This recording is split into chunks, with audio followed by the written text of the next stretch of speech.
أراد الصدارة يجب أن يتفادى الخسارة في هذا اللقاء أمام المنتخب المغربي. وإذا فازت المغرب كرة بمحاولة الآن داخل منطقة الجزاء عرضية.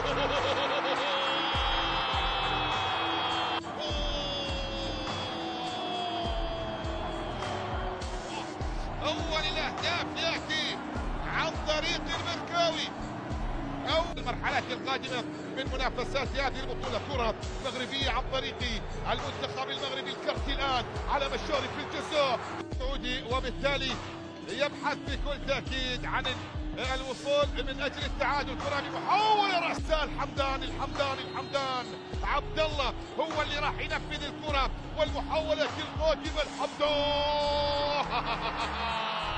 هنا في هذه المواجهات الجماهيرية الأكبر على مستوى منافسات بطولة كأس العرب، وبالتالي نقترب من حاجز ال700 لقاء. ومن خلال هذه المواجهة لتستمر صدارة المغرب وصافة السعودية، وعمان تودع كرة بمحاولة الآن تسديدة تأتي مرة. السعودي لا زالت مستمرة وقائمة. مراد يلعبها على مشارف منطقة الجزاء، فرصة من أجل التعادل وتسديد أرضية الملعب.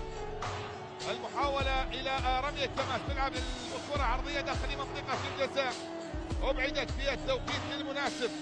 لا زالت مستمرة وقائمة داخل المنطقة، لكن من عبيد الوقت بدل الضايع من أصل 5 دقائق محتسبة مقدرة من حكم المواجهة الجواتيمالي ماريو اسكوبار. كرة بمحاولة رأسية، لكن مرة صفر اسكوبار ليعلن نهاية اللقاء وانتصار المنتخب المغربي بهدف مقابل لا شيء على بدن أسود الأطلس.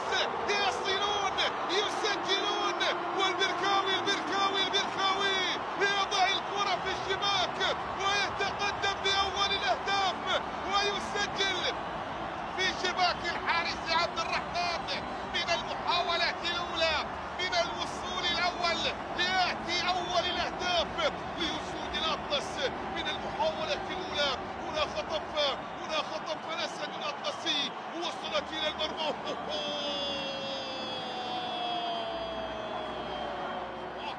أول الأهداف يأتي عن طريق المركاوي. أول الأهداف يأتي من كريم المركاوي، وثاني أهدافه الشخصية في هذه البطولة. ثاني أهداف المركاوي بعد ما كان قد سجل في المباراة الأولى أمام منتخب جزر القمر.